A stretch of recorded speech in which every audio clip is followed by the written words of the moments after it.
The following podcast is a presentation of This Is Infamous. Listener discretion is advised.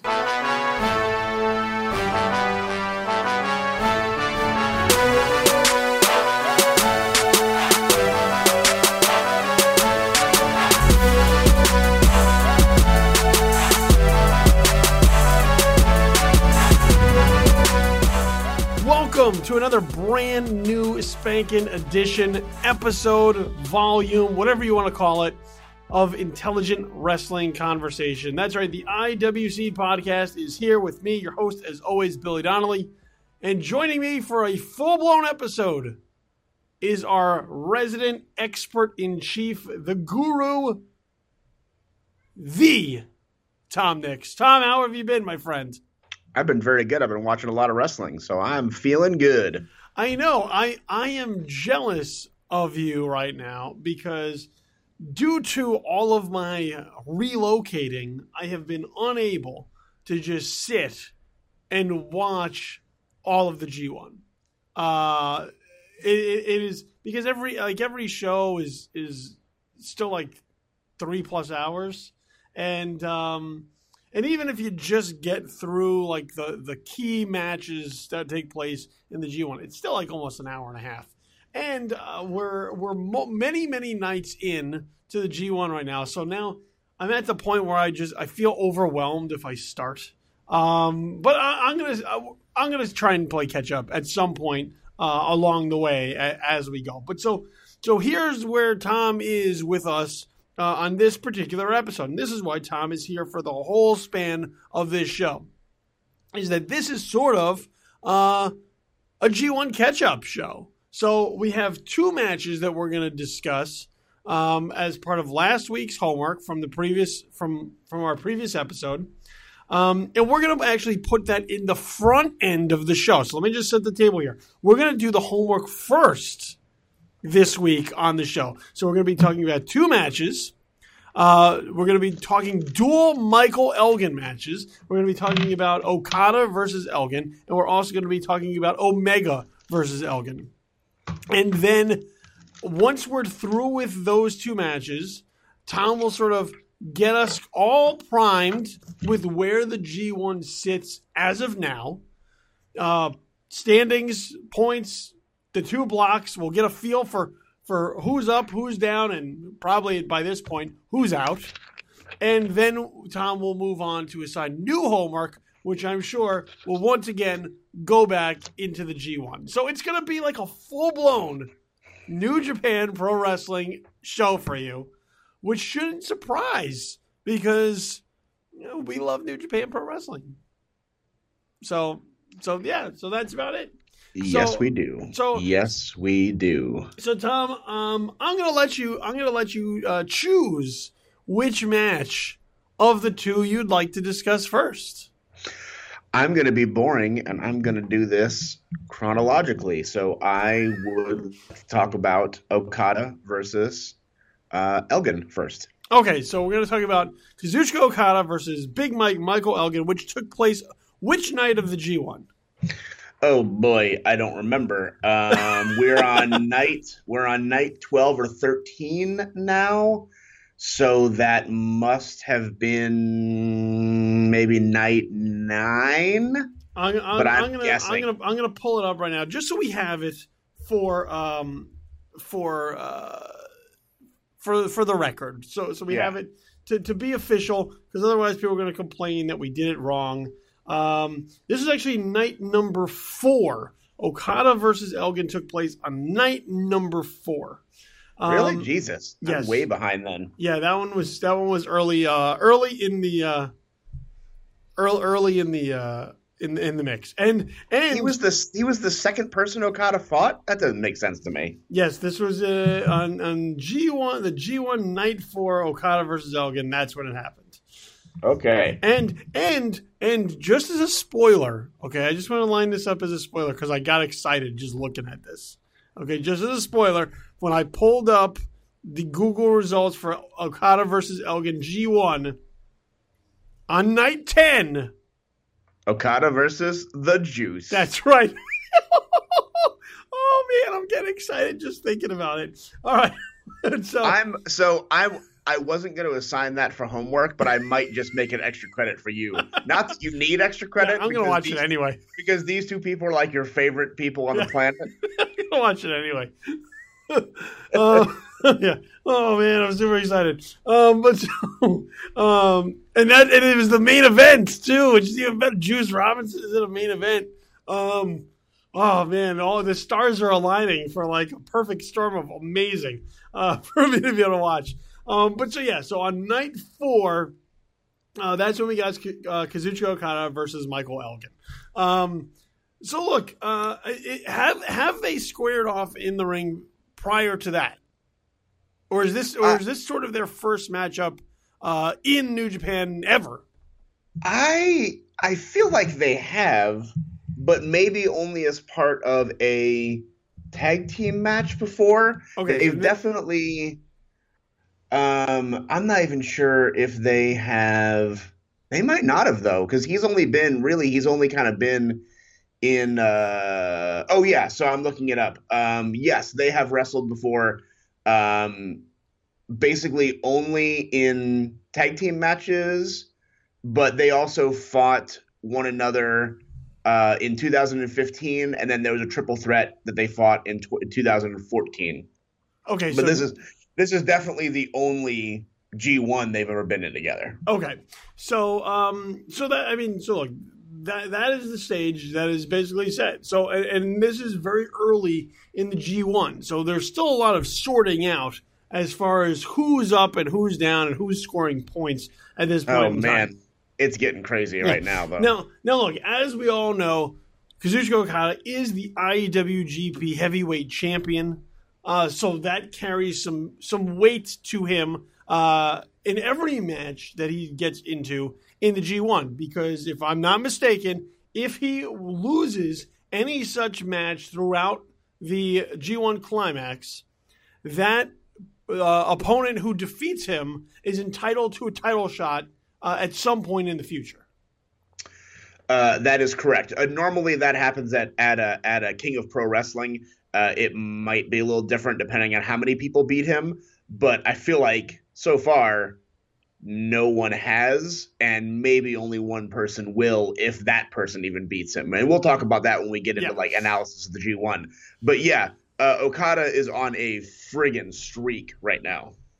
Well, and we talked about this last week when we were discussing the G1, and that is that I mentioned this because I'm really coming around on Kevin Kelly calling the action here.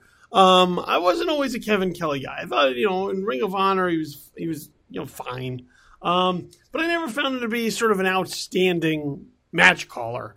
But what I've found with him calling action as part of the English commentary for the G1 is he really sets the stage for almost like if he was calling play-by-play of a baseball game or a football game or a basketball game, so some other type of sport. Because with the way that the G1 works and the point system, that's important to see how this thing is progressing. And when you're talking about and sort of setting the stage for how these guys have performed in the G1 in the past, what I've found Kevin Kelly has done a magnificent job of with each match that I've had the opportunity to watch is by sort of giving you the history of sort of their average in previous G1s to sort of let you know maybe what to expect from a particular talent moving forward. So somebody like Okada, who averages somewhere around 10, 11, 12 points, which is probably what you're going to need to win this thing. Probably about 12 points is what you're going to need to win G1, or at least your block of the G1. Well, you say that. Well, we'll get to that. We'll get to that. We'll get to that. But to sort of give you an idea of their past performance, and then whether or not they exceed that, or whether or not their past performance would be good enough to compete in this year's, I think that's a nice wrinkle to add into the mix. In watching all of these G1 matches, I wish that the WWE, for all it steals from everyone, would steal the idea of the G1 Climax because they don't do anything during the course of the summer. This would be a way to get guys over and to make them important. And it could lead to something where, you know, a guy gets a title match at the SummerSlam or Survivor Series or something like that. So yeah, because what we need more of in WWE is ex-wrestler has pinned the champion. Well, yes. I mean, that is true, but at least it would mean a little bit more. No. I know exactly what you mean because, you know, in the WWE, the summer is normally kind of a dead zone. Like people are out doing things and not really watching a lot of wrestling. And if you pulled a, 2-month-long tournament and you could do it on Raws and SmackDowns and there's your A block and B block right there, right? You've got A block on Raw, B block on SmackDown. And it beats having wrestling for wrestling's sake. You know what I mean? Like, and you could break it up, a little bit longer, because like you're not going to have every show dedicated to that tournament, the entirety of the show dedicated to that tournament, like New Japan does. But regardless, I agree with you entirely. It would give people something to look forward to, and that's what the G1 is doing great of this year. And what it does good at mostly every year is that it establishes the people that are already established, and it helps establish people that have previously maybe not quite got to that level.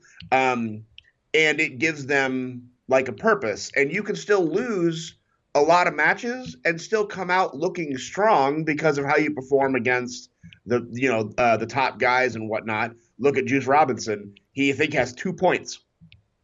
I forget who he beat. Oh, he beat he beat Yuji Nagata in his first match because Yuji Nagata is old and is getting beat by everybody. But Juice Robinson got beat by everybody else. But when he competes, those fans are chanting his name. They're behind him. They want him to win. And even though he's effectively eliminated from the tournament right now, he doesn't have the points to win in any way, shape, or form. Even if everyone loses every match, he can't win. People are still going to chant for Juice Robinson because he's showing that he has heart and talent and capability. And this is his first one. And he's competitive, Right. Next year he'll do better, and the year after that he'll do better, and eventually he'll become a much bigger star. We know where he's going. He's going to be IWGP Heavyweight Champion one day. I mean, that's in the cards.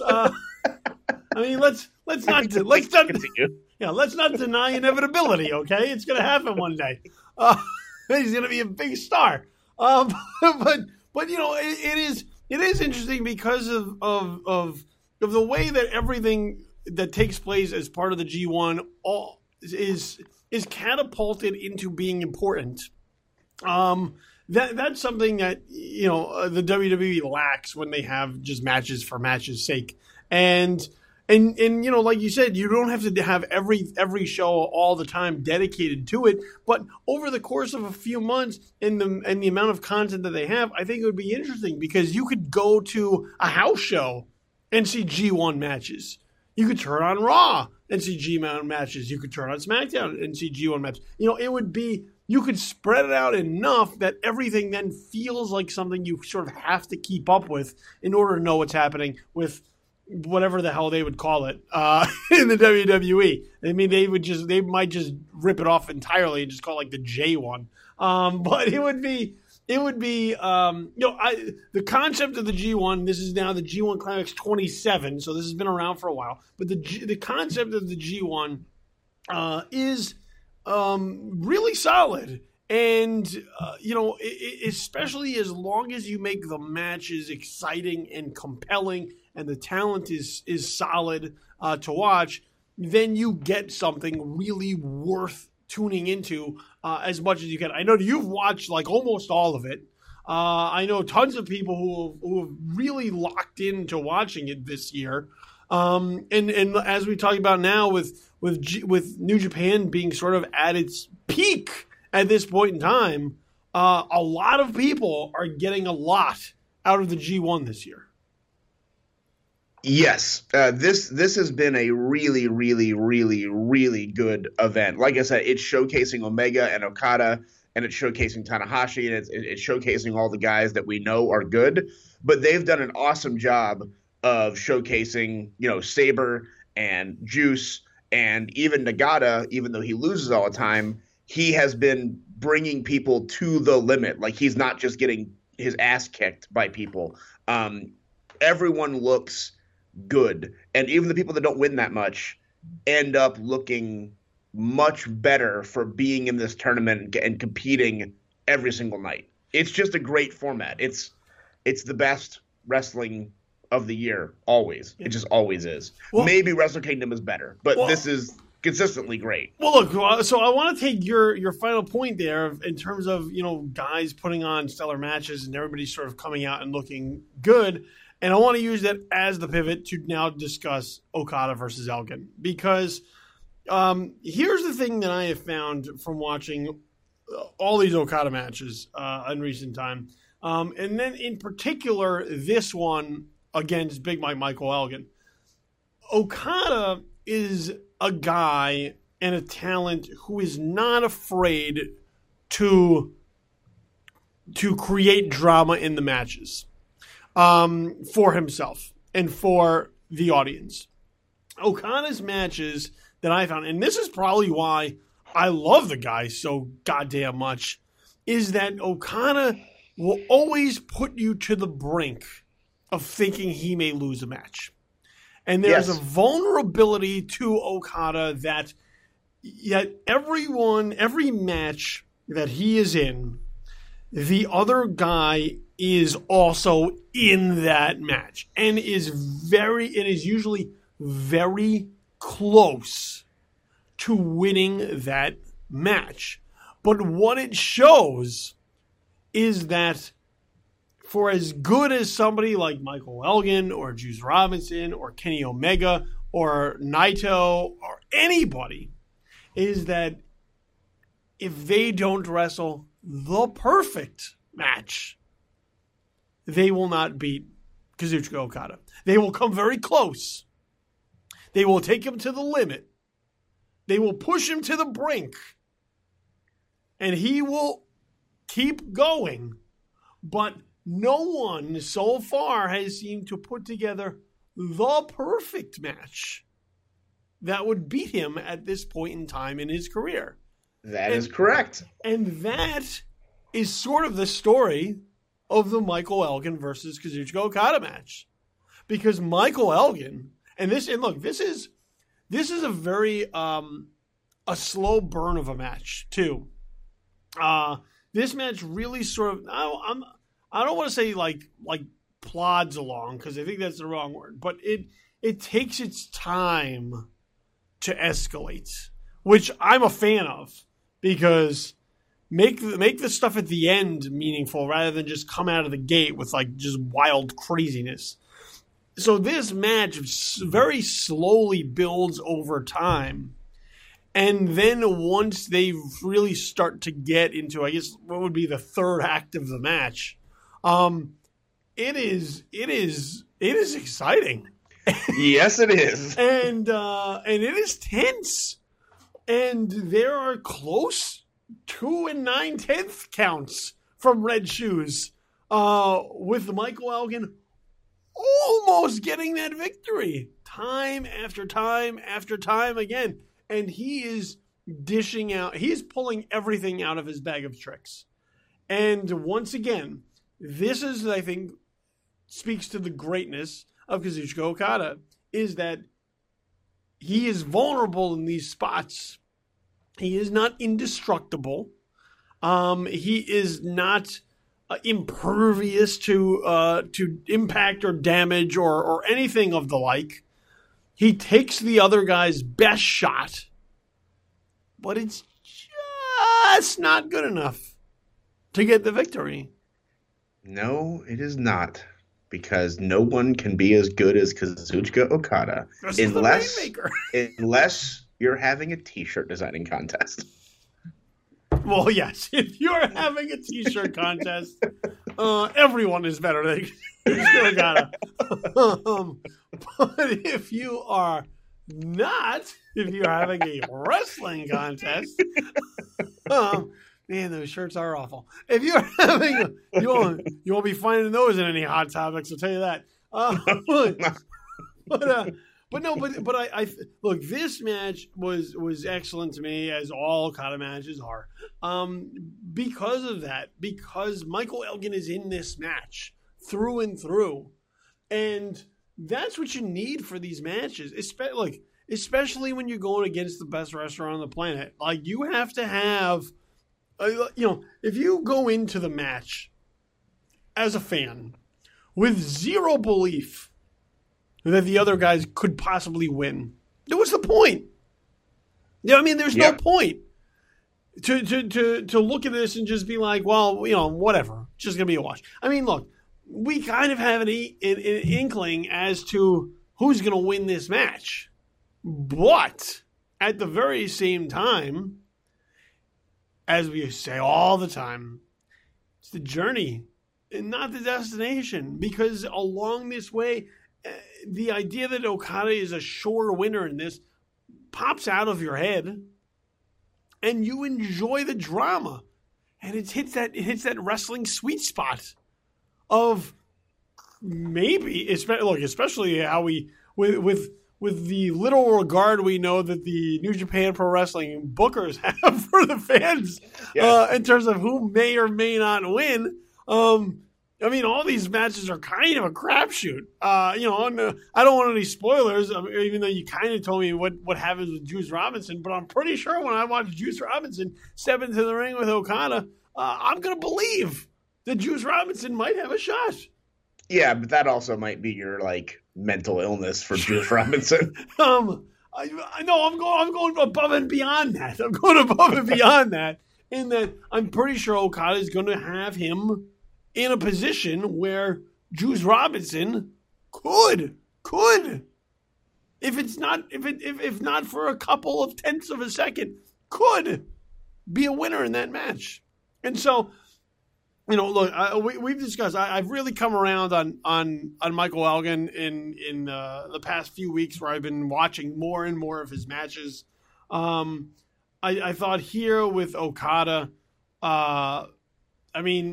the drama of the match alone is enough for me to get into it and recommend somebody really go out of their way to look for this match. But yeah, it's the way that the matches are put together look, Okada is an athletic talent to begin with. But it's the way his matches are put together, and how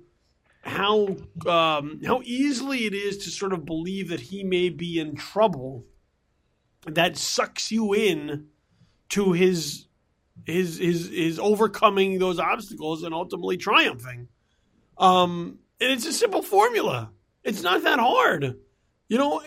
Why more people aren't subscribing to this is amazing to me, because it's like printing money. Literally, he prints money and he shoots it in the air when he comes out. But yes, that's true. Correct. But when you look at sort of the greats over the years, and I in watching this match in particular, and just how it just clicked for me, in sort of putting him into the comparison of sort of the greats over the years, the ones who are the greatest, the ones who we really remember over time, are the ones that we thought could lose at any given time, but were able to overcome and triumph in the end. Look, for all anybody wants to talk shit about Hulk Hogan was great at this. And that's partially why Hulkamania was born and people loved Hulkamania. Like, as a kid, we loved Hulkamania, because you thought that Hulkamania could die at any given night. But Hulk Hogan could step into the ring with Kamala or the one-man gang, guys who had no business beating Hulk Hogan. But correct. But in believing that they might beat him, that's what made Hulk Hogan Hulk Hogan. This is what makes Kazuchika Okada the Rainmaker, is believing that he may lose, but rising up against that. No, it's yeah. That's my Okada monologue for the episode, by the way.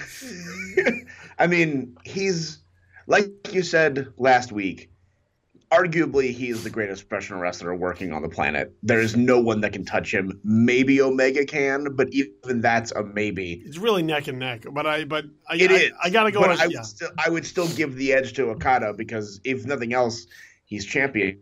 Let's just and maybe that's a tiebreaker.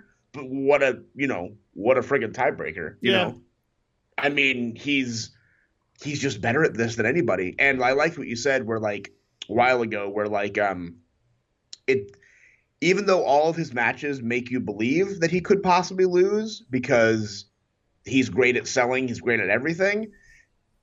At the end of the day, you have to wrestle a perfect match. It's just not one of those like, on this day I was better than him or I fluked into a victory. No, you have to, on that day, no matter how close you come, on that day, you have to be the best wrestler on the planet or you will not beat Kazuchika Okada.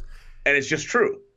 Yeah, and you know, and I love that about sort of how he's been set up is because he is one of the longest reigning champions in New Japan Pro Wrestling history, if I recall correctly.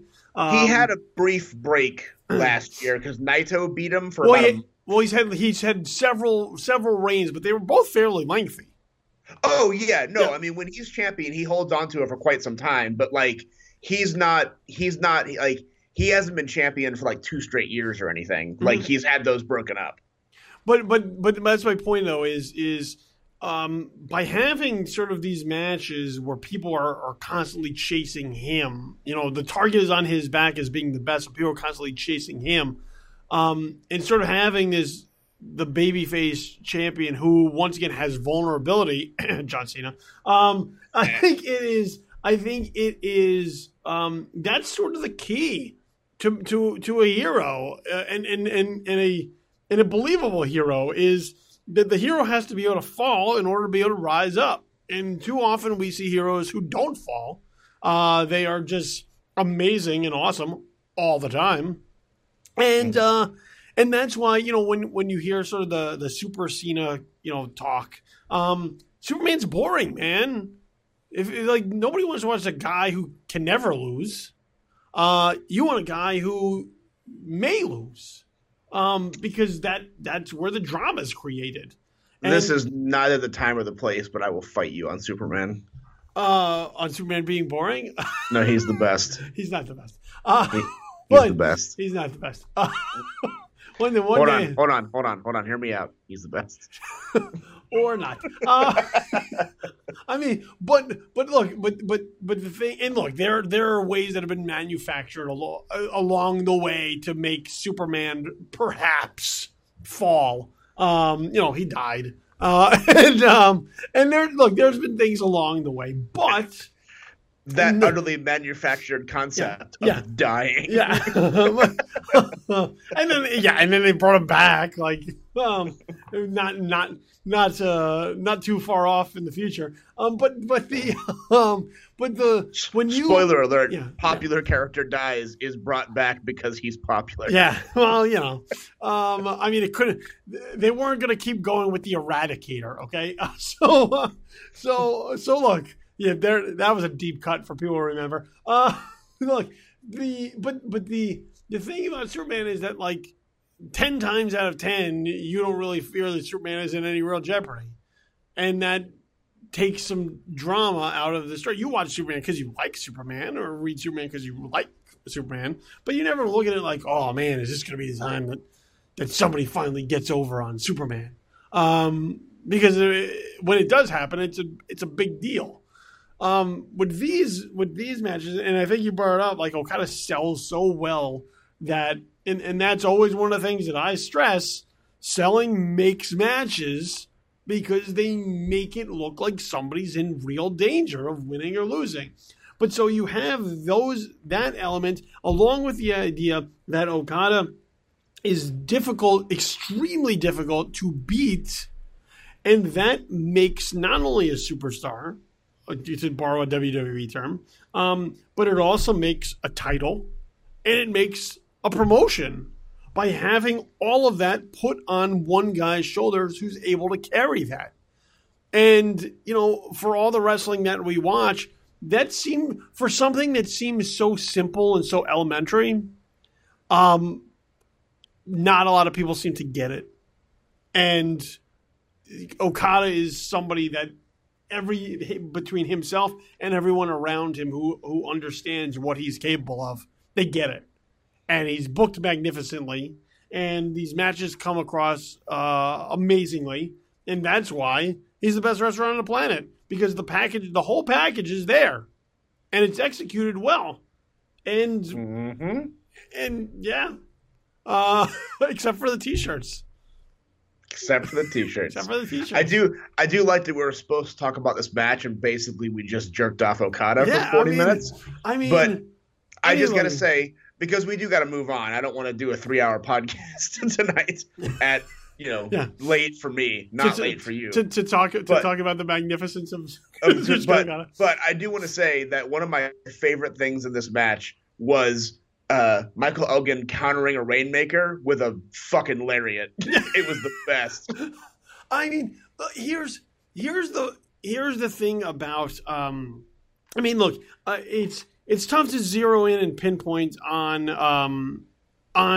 the things that are so great about this match, because there's so many that at that point, like, just watch the match. But I thought it was important. Other than sort of verbally masturbating Kazuchika Okada here, I thought it was important to sort of lay out why these matches connect so well. And a lot of it just is what he does really well. And he's a great dance partner for whoever is in the ring with him. So whether it's Michael Elgin, Michael Elgin's no slouch. So I don't want anybody to take this as like I'm taking anything away from Michael Elgin, because he's got to be up on his game to also deliver his half of the match. So don't get me wrong. I don't want anybody confusing that as like me slighting Michael Elgin. Michael Elgin brings it in this match. Okay, he absolutely does.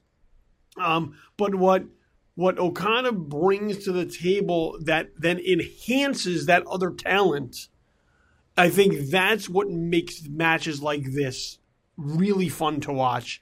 And really exciting. So, Kazuchika Okada gets the win. It's a hard-fought win.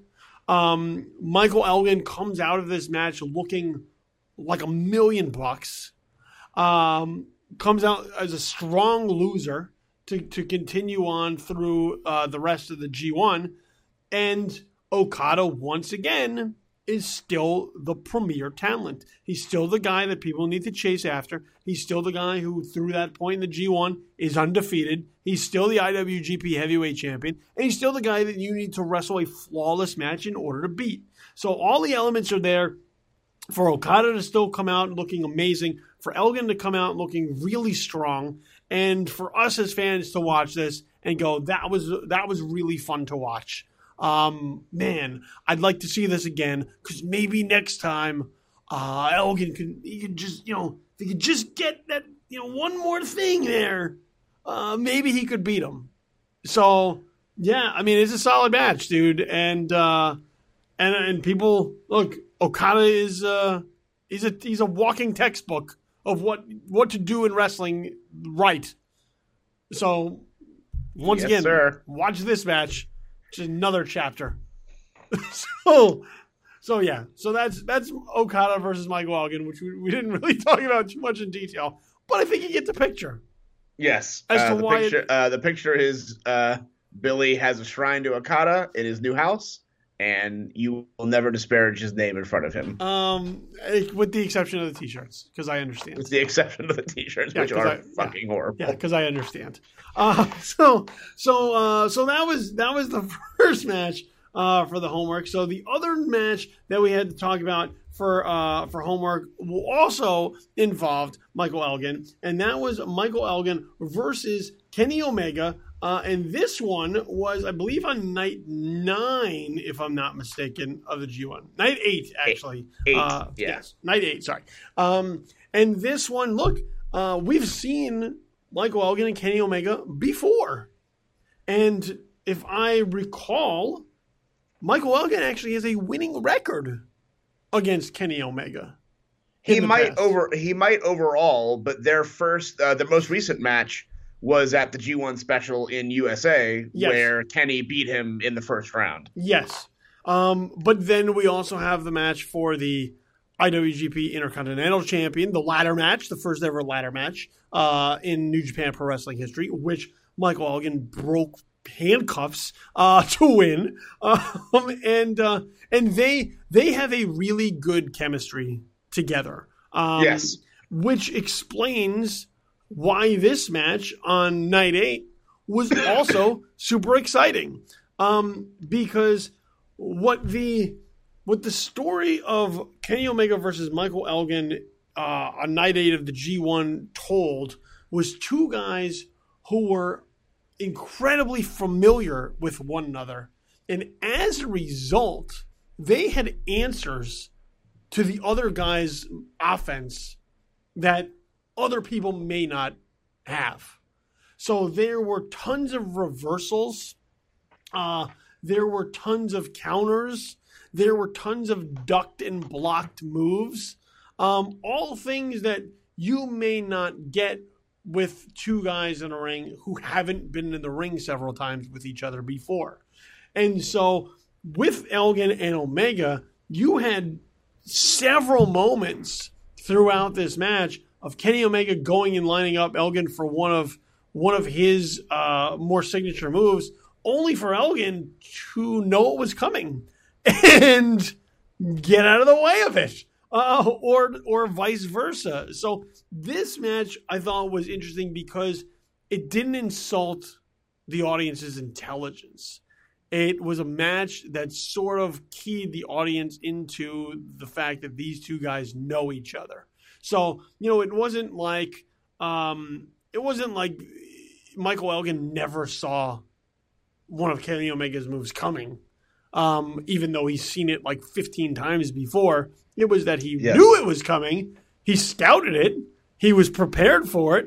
And as a result, he made sure that it didn't do as much damage as it may have in the past. And there was just a lot of that back and forth in Omega versus Elgin here, which was just a different dynamic than Elgin and Okada because of the fact that these two guys knew each other so well.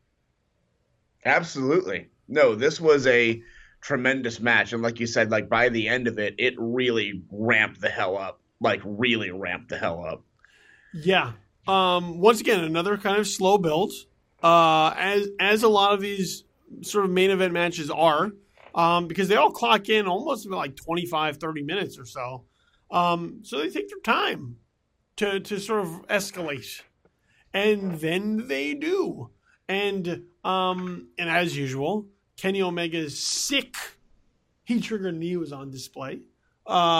Oh, God, it's so horrible. It's brutal. It's the most brutal. I mean, and by horrible, I mean horrible in like the most complimentary way.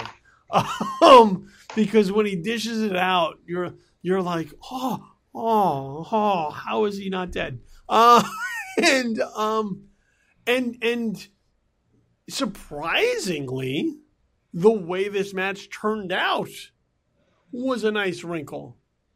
Because for the way Kenny Omega has been rolling as of late, you would think that he'd be on the way to sort of a nice, clear path and a showdown later with Kazuchika Okada. Maybe two undefeated streaks go together to create some tension there.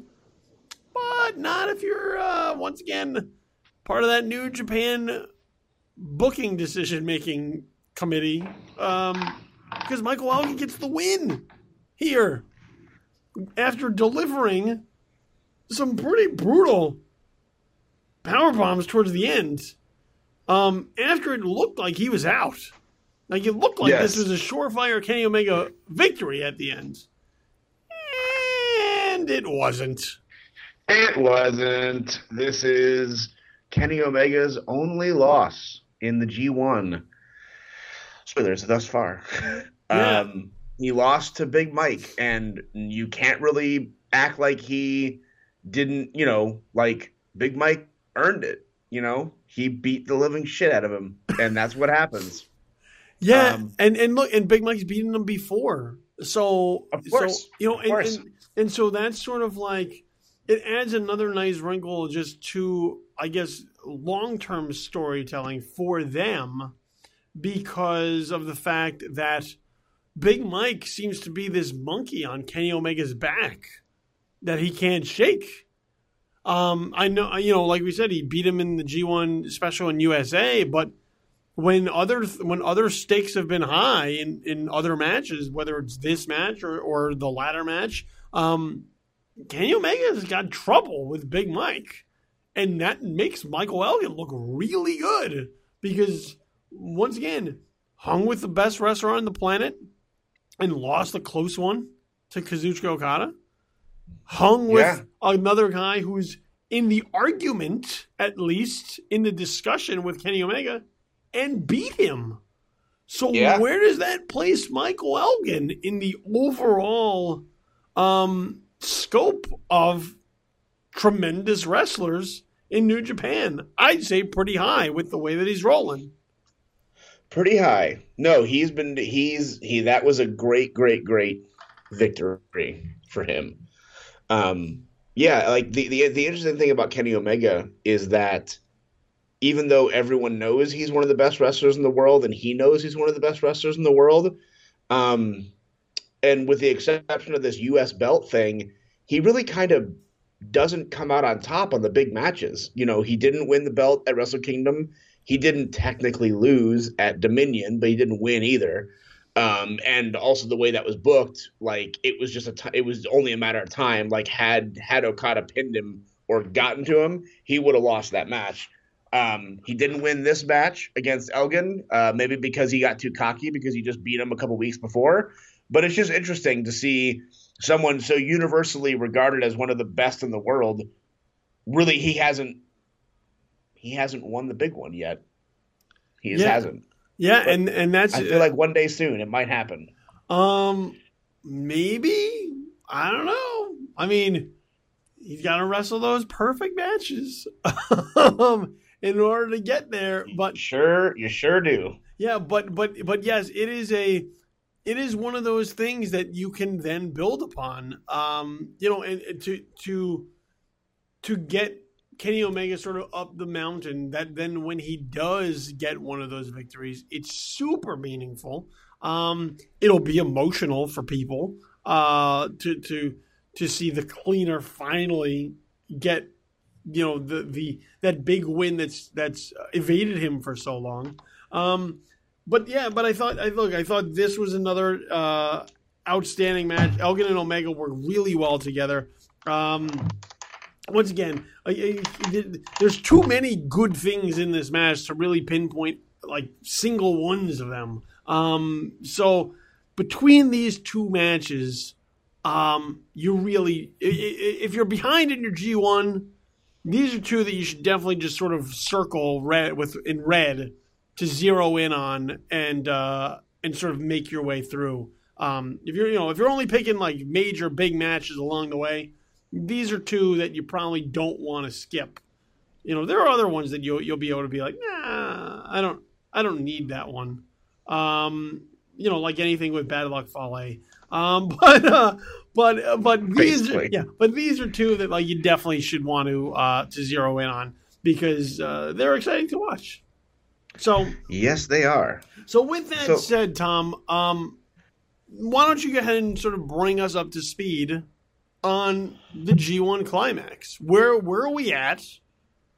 Let's put it. How many nights are we through so far? Okay, so we just finished night 12 out of, if I remember correctly, 18 because there are 9 matches. It's 10 people fighting, everyone else, so they can't fight themselves. So they have to fight 9 different people each. So I believe we'll get to 18. Okay. We are at night, what did I say? 12. 12? Yeah, night 12 is what we just finished. So the current standings, it's actually very interesting how this is shaken out. In the A block, there's a 4-way tie for the top spot. Okay. And those 4 wrestlers are Tetsuya Naito, Tomohiro Ishii, Zack Sabre, and Hiroshi Tanahashi. I am thrilled that Zack Sabre is doing so well in his first G1. But yeah, there's a 4-way tie for first place. And there is a 4-way tie for second place, which is Ibushi, Goto, Bad Luck Fale, somehow, and Togi Makabe. So in A block, it is legitimately anybody's game. Like, so Yoshihashi has 4 points, and Yuji Nagata has 0 points. Sorry, Yuji, just not getting it done. So they're but they're basically out. Like they would have to. So basically, in the A block, 2 people, Yoshihashi and Yuji Nagata, are effectively eliminated. There is absolutely no way for Yoshihashi to win this tournament, even if everyone else even if he wins every other match, and even if all of his competitors lose every other match, Yoshihashi can't win this. And Yuji Nagata has 0 points. They can only, but they can play spoiler. That's basically their role right now, is to keep trying. They're still in it, like they're still in the matches. Yeah, they can't win their block. They can just ruin it for other people. They could fuck up other people's shit. That is correct. So, so right now the A block is insanely interesting because 8 out of 10 people could conceivably win this block, and all of them are pretty much good. Except for Togi. Where are we at as far as the point? What is the points for the 4-way tie at first? How many points does 8? They have 8, and then the 4-way tie for second place is 6. 6. Okay, so they're a win away of striking distance. Yes, but and also it's notable that everyone tied for first has lost twice. There's no one undefeated, and there's no one with even 1 loss. Everybody in first place has at least lost twice. So it's a very interesting block. Block B, much less interesting. Well, maybe more interesting depending on how you look at it. Kazuchika Okada is in first place with 12 points. He has never lost a match. Kenny Omega is in second place with 10 points, having only lost to Big Mike Elgin, as we discussed earlier. Lost to a burning hammer, by the way. A vicious burning hammer. Then in third place, it's a 3-way tie between Minoru Suzuki, Sanada, and Evil. And then rounding out the rest, this is where it gets super interesting. And I know I'm going to break your heart here, buddy, but I gotta say it to you straight. In Block B, 5 people, half of the field, have been eliminated by points. Toru Yano out, Michael Elgin out, Tama Tonga out, Juice Robinson out, and Satoshi Kojima out. They can't win. There's no way they can win. It's okay. I understand. It's just not the Juice's year, but one year it will be. So because he will headline Wrestle Kingdom, we all know that.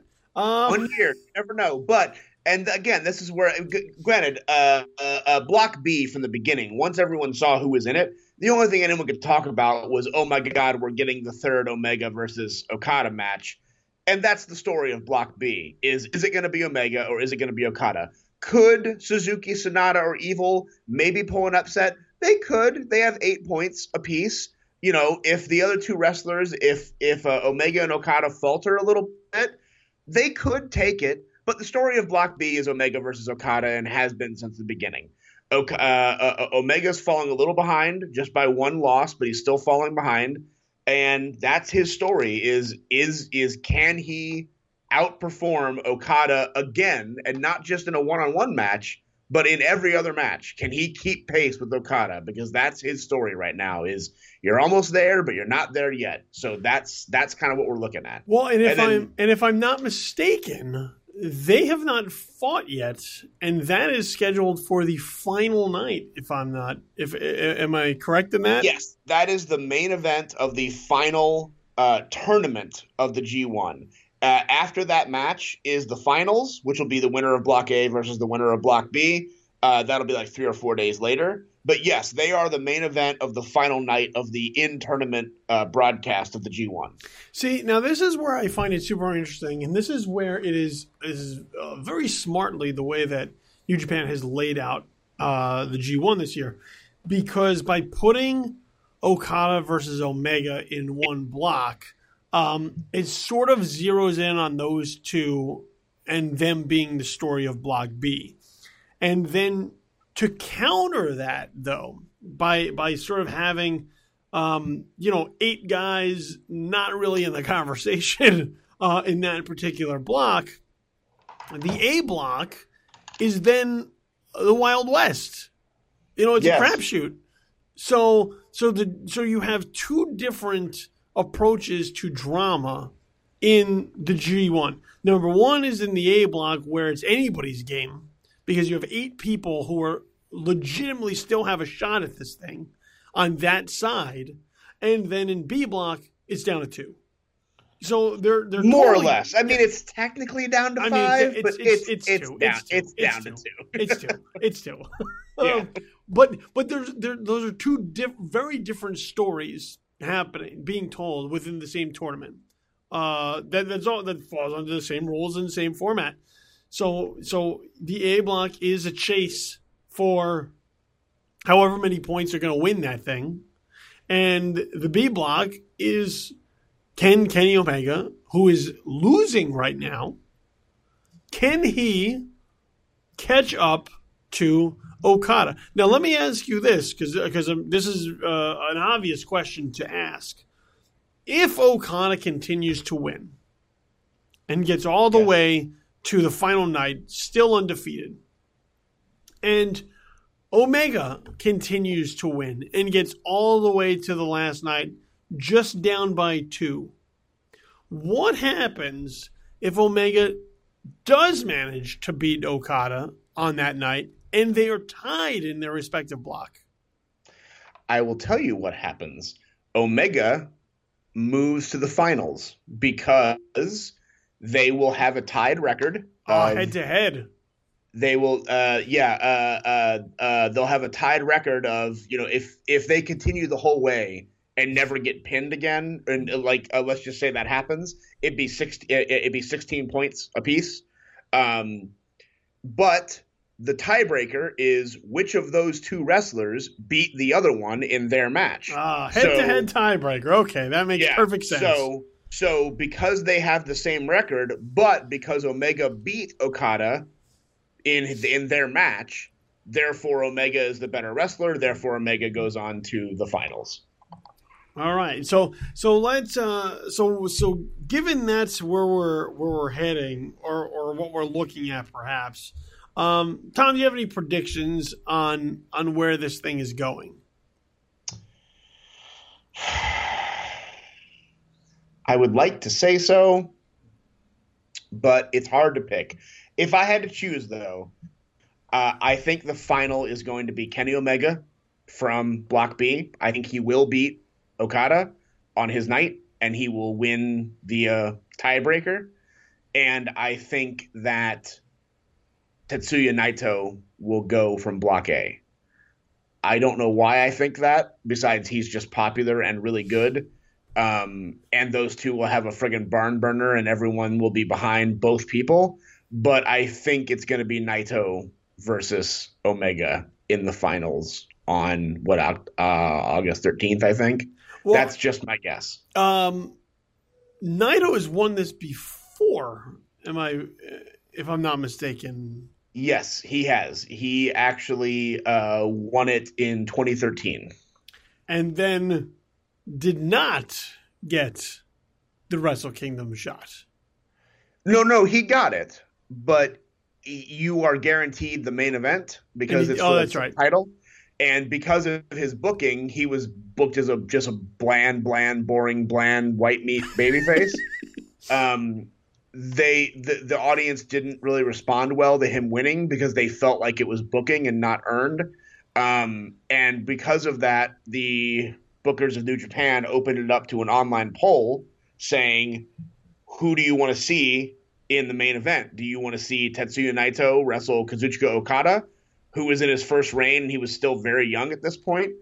Or do you want to see Hiroshi Tanahashi, big star, versus Shinsuke Nakamura, big star, for the Intercontinental belt? So that's what actually ended up going on last. That's what it was.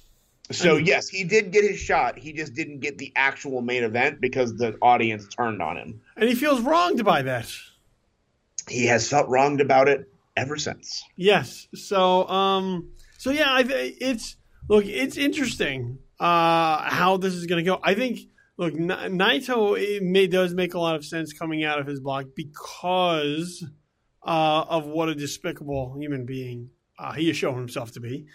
Even though he's sort of like as you mentioned, he's sort of like the Kevin Owens, to use as a comparison, is that he's so good at being so horrible that you can't help but not like him. Yes.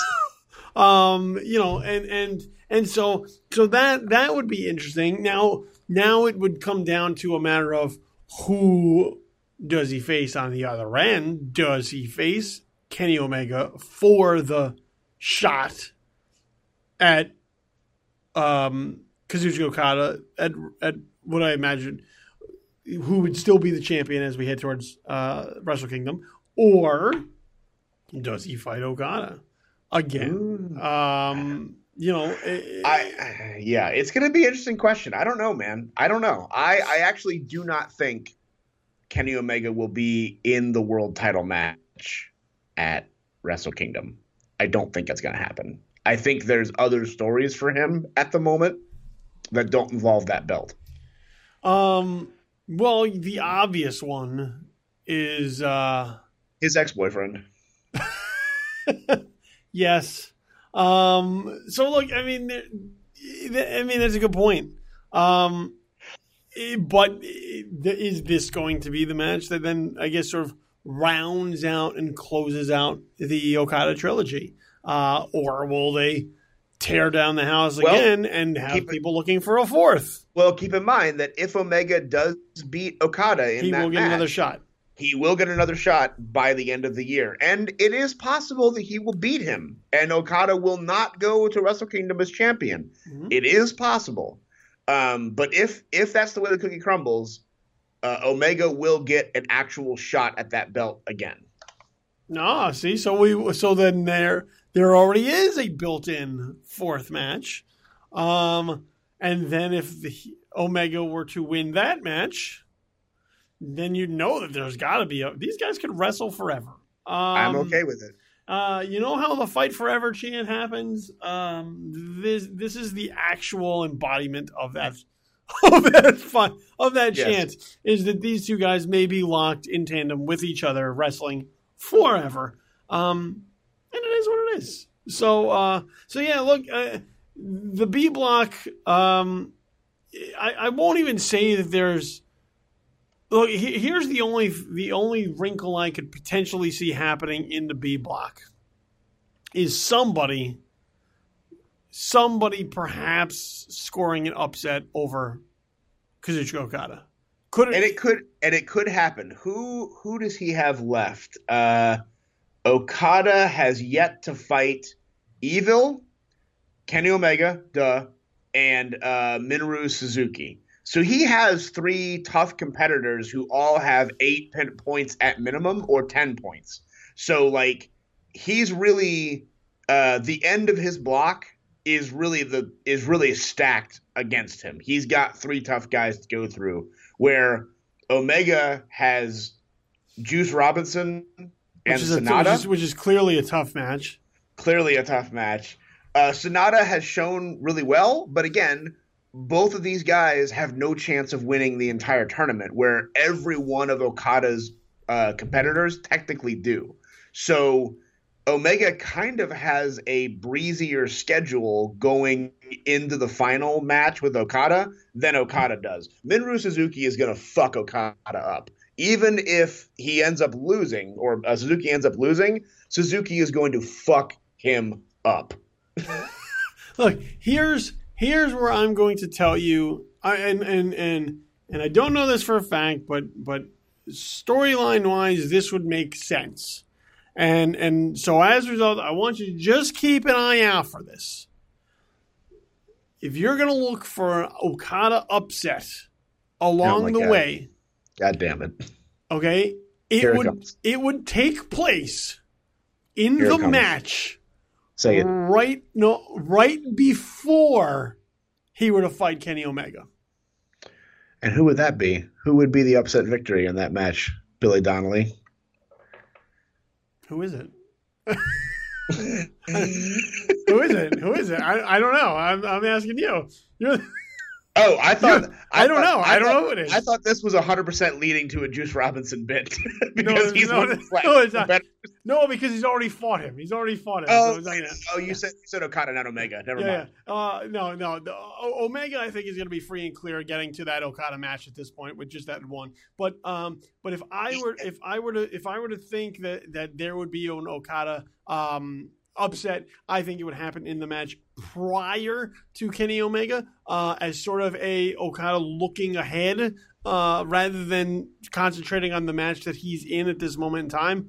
I mean, look, that also means that Kazuchika Okada has to lose 2 matches in a row, which is unheard of. But it might make sense from a storyline. We can fantasy book this to all day, but I'm just saying, if that would be where I would see an upset possibly happening, is in Kazuchika Okada looking ahead to the big match that he knows is on the horizon and letting one slip with whoever he has to fight.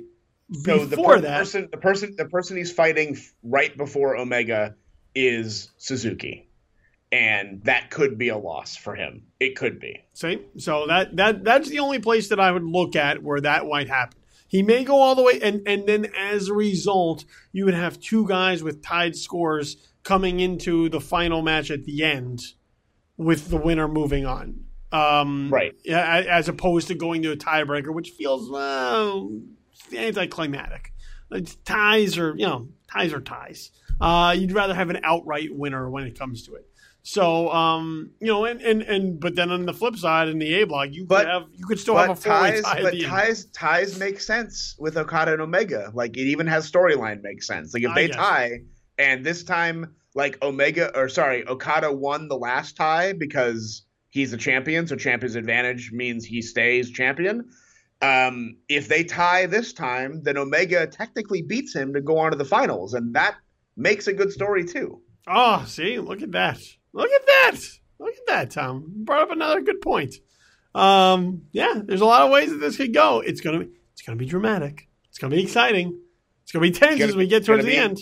Climactic. Yeah. So keep tuning in to the G1, and we'll see where this thing goes over the next few nights, as we're starting to close this thing out, and see just who comes out of their respective blocks. So Tom, with that said, I know we got more G1 homework. I know you got G1 homework for us to get more caught up on. So what is the homework for this week, other than the special bonus of Okada versus Juice Robinson? Right, the special bonus. Yeah, that's definitely. That's definitely in the mix. That's for you. Yeah. So I'm gonna give you something a little bit strange. We're going to go a little bit of the undercard here-ish. But I think it's a match that everyone should watch. So we talked a lot about how Yuji Nagata has 0 points. This is his final G1. He has announced before he started this is the last one he will ever compete in. He has not won a single match. Sorry, spoilers in advance. The match I'm going to tell you, one of them you already know he's not going to win because he has 0 points. But I want you to watch from looks like August 1st. I'm not sure what day that is, but the August 1st G1, watch Yuji Nagata versus Tomohiro Ishii. Okay. It's incredible. And which night is this from again? It's August 1st. I don't have the actual what day that is in front of me. Okay, so Nagata Ishii, that's the homework for next week to get yourself caught up on. Yeah, so that might be night 11. Okay. Yeah, night 11. So it was just this last week.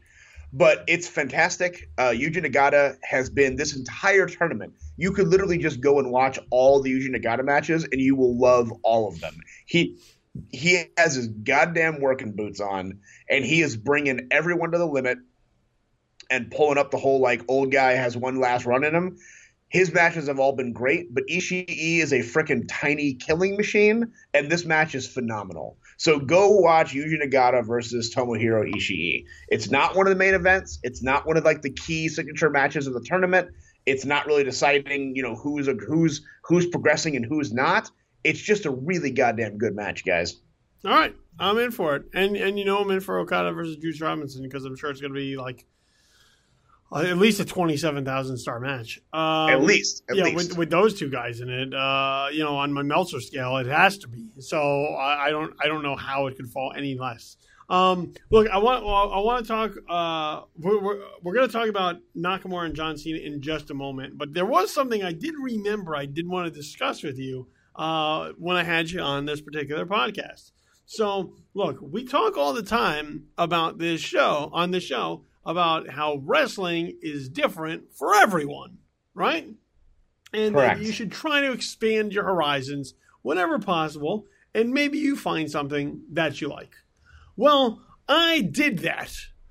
Last weekend, I went to the Florida SuperCon down in my old stomping grounds of Fort Lauderdale. And what used to exist during previous SuperCons in years past was Florida SuperCon cosplay wrestling. And it was a big deal. Okay, people got like super into it, and then it went away for a while. And then they brought it back, and it got popular again, so now it's like a regular thing. So they renamed it. It's called Fantasy Super Cosplay Wrestling. And I went to watch it. They had a tournament to crown their champion, and I went to watch it. I'm honestly not sure how you're still alive. Yeah. So I went with my friend Steve, who's also a huge wrestling fan, and he knows some of the people in it, and he was like, man, like why don't you come see it? So I was like, okay. So he saved me a seat. I went and I sat down and I watched it with him. And it was horrible. It was the worst. I can't even like try to be nice and like blow smoke up their ass because I texted you while I was sitting there, and your first response to it when I told you what I was watching was a very simple ew. That was it. Just ew. And I told you who was there. Darby Allin was there as one of the competitors in cosplay, so he wasn't Darby Allin. I think he was who the hell was he? I think he was he Deadpool maybe at some point? Oh, Jesus. Of course he was. Or was he no, I think he was somebody else first. And I'm trying to remember exactly who it was, but I think I just blocked it out of my mind as far as who it was. And, this was horrible. And, Leva Bates was there, because why wouldn't she be? And it's kind of her whole deal. Yeah, that's literally her whole thing. I watched a T-Rex wrestle. Jesus.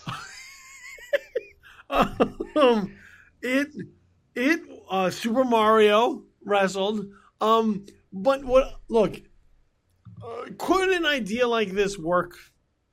Maybe.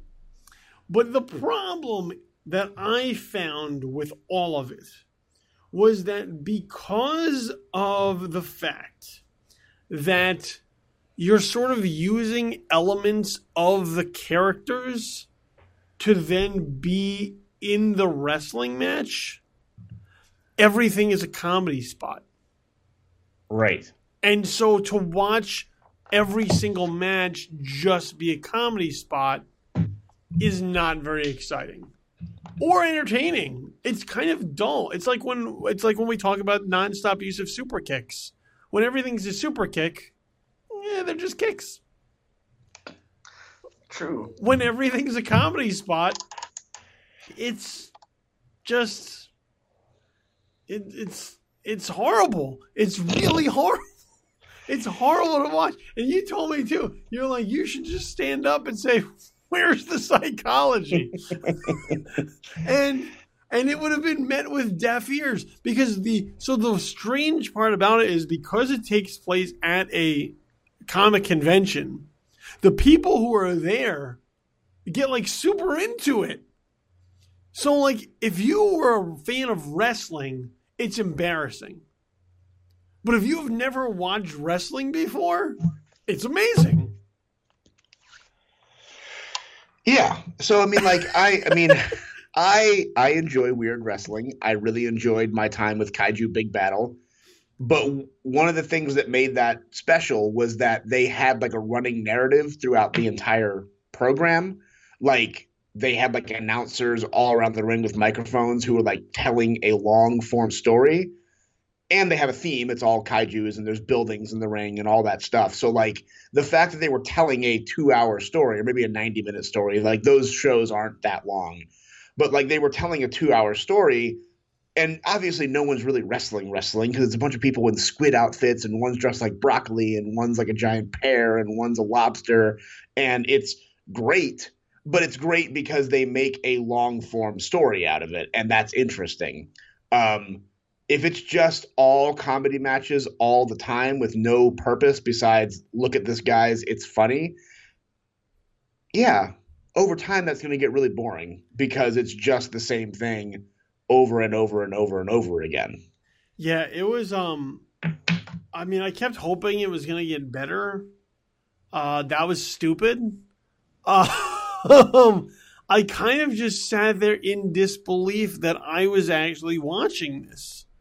Yeah, so if you ever have the chance to watch Fantasy Super Cosplay Wrestling, don't. And I mean, look, you can watch it online. I should add that to the homework for somebody, and punish them. So I took our own advice. I tried to expand my horizons. It was miserable. And I'll never do that again. Not expand my own horizons again, but I'll never do this. I'll never do Fantasy Super Cosplay Wrestling again. I mean, as long as you give it a shot and you find out it's not for you, it's not for you. But at least give it a shot, like you said. You live and you learn. So, and right. I learned the hard way. All right, one more thing before we do get out of here. I did want to talk about John Cena versus Shinsuke Nakamura on SmackDown Live. This was for the number one contendership to the WWE Championship. The winner of that match would then go on to challenge Jinder Mahal at SummerSlam. And I got to tell you, going into this match, I thought we were clearly bound for some kind of screw-up, some maybe interference, some type of swerve that would easily stick both of those guys in that match challenging for the belt, because the way SummerSlam is shaping up, I don't know that there are any actual one-on-one contests on SummerSlam this year. It looks like everything is either a 4-way, a 5-way, a triple threat, a 6-pack, an 8-man gauntlet. Like there don't seem to be any one-on-one matches. And so I was remarkably surprised when Shinsuke Nakamura came away as the sole winner of this match, putting himself in line for a title shot at SummerSlam for the WWE Championship. How exciting is that, Tom? Well, it'd be more exciting if it weren't Jinder Mahal, but I'm very excited about that result. I mean, it shows that they want to try something with them. You know, I'm all for it. I mean, I say this as a big John Cena fan. I don't need to see John Cena as champion anymore. He doesn't need it. It's fine if he is, but he doesn't need it at all. And Shinsuke, like I said, like I'm not sure if he'll win. I'm not sure if maybe he will win and then get taken away by Corbin immediately because he's Money in the Bank and those two don't like each other. That could happen. But either way, it's at least trying to raise the stock of Shinsuke Nakamura as a legitimate competitor on SmackDown. So I appreciate that. I appreciate the fact that he won. I appreciate that he beat John Cena clean. It only does good things for him, and it doesn't hurt John Cena at all. Yeah, those John Cena clean victories are hard to come by. And so when they happen, they're meaningful. And that goes a long way to making Shinsuke Nakamura a big deal on SmackDown in a way that I think they haven't been able to sort of unlock yet. The sort of push the right buttons to get him to that level thus far since being called up. Because, Billy, I'm going to talk really quiet because this is very important. I want you to understand that what I'm saying is incredibly crucial. This is a company, like you said, maybe they should do the G1. Maybe they should take something from another company and do it better and improve upon it. This is a company so goddamn stupid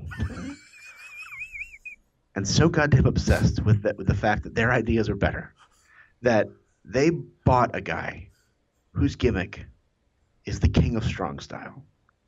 It was the number one most popular shirt before Bullet Club on Pro Wrestling Tees, and everyone knows what it is. They decided to call him the Artist. That is true. And they give him like a throwing star like on his shirt. Because, Billy, he's from Asia. That is true.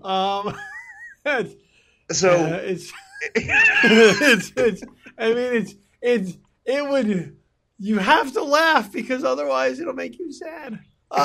Because I agree, like he has not unlocked his potential, but that's because they won't just keep a good thing and just let Shinsuke is highly charismatic, which you have seen. But what makes him special is that he's also weird. He's highly charismatic and he's weird as shit. Yeah, so hold on, wait.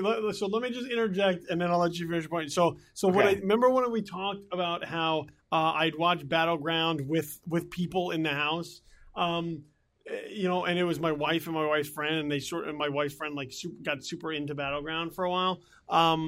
My wife checked out of Shinsuke Nakamura due to his weirdness.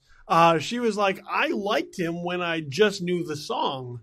And now that I've seen who this guy is, it's too much for me. So yeah, he is weird. He's not going to be everybody's cup of tea. No, he's not. But the thing that made him special was that he's charismatic and he's weird, but he will also kick you until you die legitimately. And now he's charismatic and weird, and it takes him 15 minutes to beat Dolph Ziggler.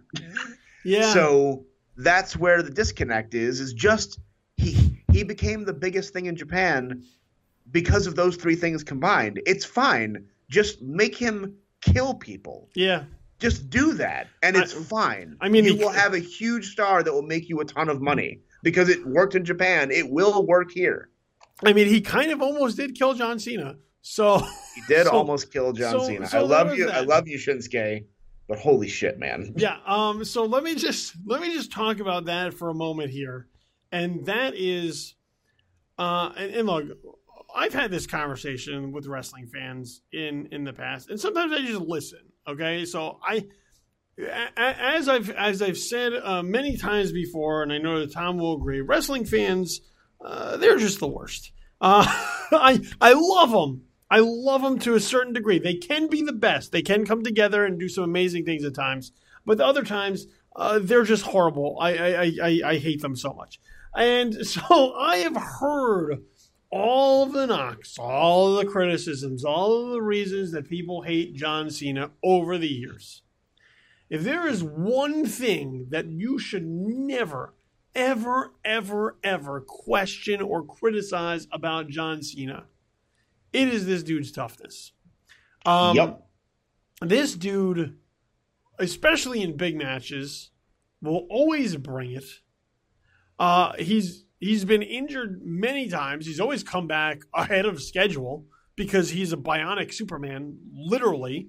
And in this particular case, he took a reverse exploder on basically almost the top of his head and still finished the rest of the match. Now, I don't know what that means for John Cena's head moving forward. If he's not concussed, I would be I won't say I won't be surprised, but that's only because, once again, he's a superhuman being. But John Cena took a super nasty, horrific-looking bump for one of Shinsuke's signature moves now in the WWE. And it was horrible, and he got up, and he finished the match, and you'll never hear John Cena complain about it. And for anybody who saw that match and saw that move, which is all over the internet from several different angles and all in slow motion, how anyone could ever now say another bad word about John Cena or how John Cena doesn't love wrestling is beyond me, because that was horrific. And if it was me who took that, I would have laid in the ring and cried like a baby. Yep.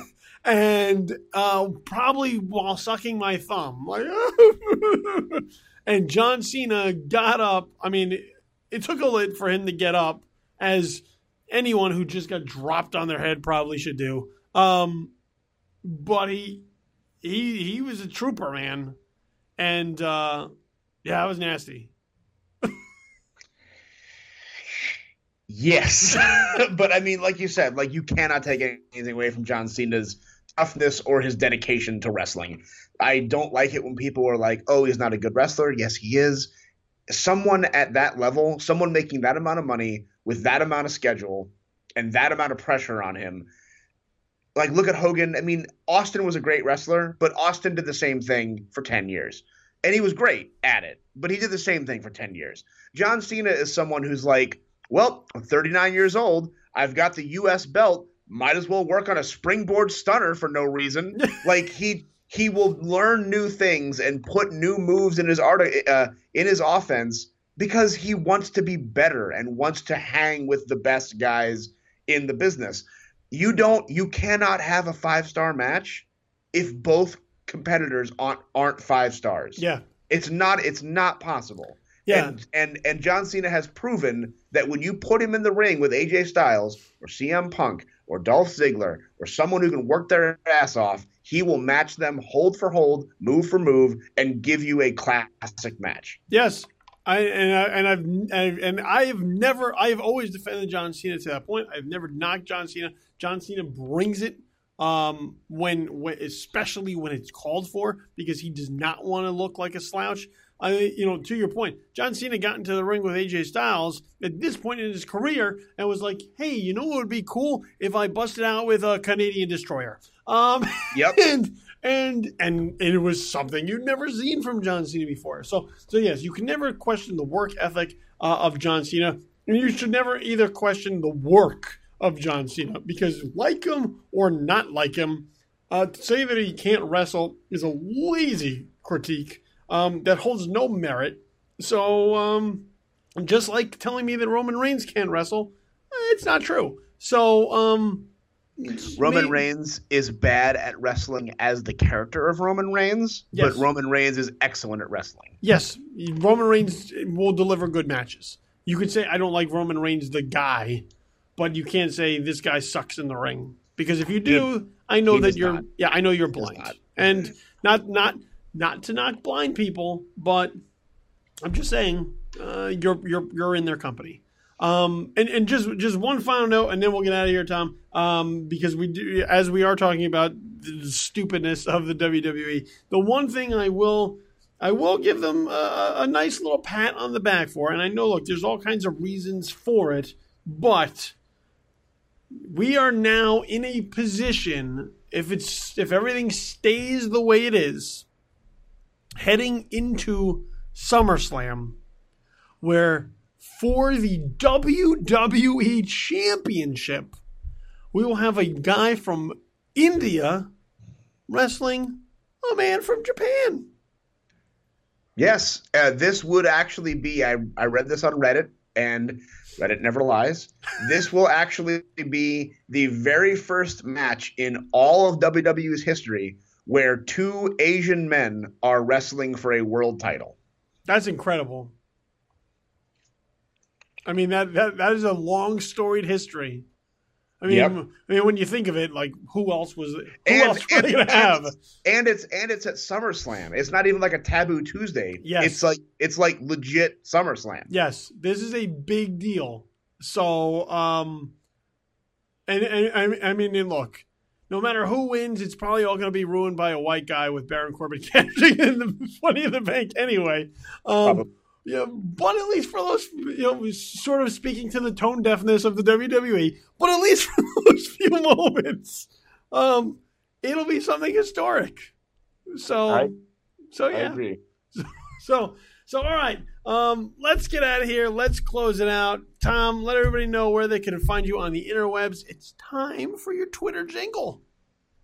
So, y'all, you can follow me at the Tom Nix. That's TheTomNix. That's me. We should get that into a shirt. I bet you it'd be better than Okada's. I can guarantee you it would be. I guarantee you. Yeah, I bet you it'd just be letters and that little. It would still be better than Okada. Yeah, it's definitely Okada. Kazuchika Okada, I need you to listen to me right now. You are the best wrestler on the planet. Get a fucking good T-shirt, you son of a bitch. The only reason that one day I hope Kazuchika Okada is in the WWE is because the shirt has to be better. I mean, he could go. I mean, he could go to like any indie promotion in America, and they'd make a better shirt for him. Yes, somebody. He could go to work for Lowe's, and his uniform would be better than his T-shirts. I mean, Jesus. You know what though? Those Hulkamania shirts back in the 80s were horrible too. Until they became retro, and that's when everyone wanted to wear them. But as a kid, no one ever wanted to be. You loved Hulk Hogan, but you wouldn't have been caught dead wearing that red and yellow, man. No way, no way. So, right. I mean, maybe that's the curse of being amazing. See, that's why Kenny Omega can't be the best wrestler on the planet, because if he was, his shirts would have to suck. True story. Yeah, you can't be the best and have awesome shirts too. There has to be one flaw. And for Okada, it's the shirts. So look, make sure you follow me on Twitter as well. It's at InfamousKid for all my random ramblings and musings. It's been kind of slow there because of the move, but don't worry. I got plenty to talk about wrestling coming up. So it's probably just going to be Okada, but a lot of times and in only 240 characters. And there's other stuff up there as well. So make sure you follow me at InfamousKid. And you can follow the official Twitter handle of this podcast at the IWC Show. That's the IWC Show, because that's what this podcast is. So make sure you follow us there on Twitter as well. Podcasts can be found wherever podcasts are found. So pick whatever is your preference. And whether it's iTunes, Stitcher, Google Play, Blueberry, SoundCloud, TuneIn, you pick it. And then just take 3 steps. That's all you have to take. 1, subscribe to the podcast so it's hand-delivered to you every single week. You never miss an episode. Also, rate the podcast so that you give us 5 stars for our 5-star effort. And then comment on the podcast. So let us know what we're doing well and let other people know what we're doing well so that they know that they should subscribe, rate, and comment. So look, it's a cycle, a vicious cycle, but it helps us out. So subscribe, rate, comment, do those 3 things, and I'll thank you and love you till the end of time. With that said, it's time for us to get out of here. So I've been your host, Billy Donnelly. This has been Intelligent Wrestling Conversation. And for my good friend, Tom Nix, have yourself a pleasant immediate future. We'll see you here back next week to talk more wrestling, more G1, and just more overall awesome show. So have yourself a pleasant immediate future. We're out for now. Peace.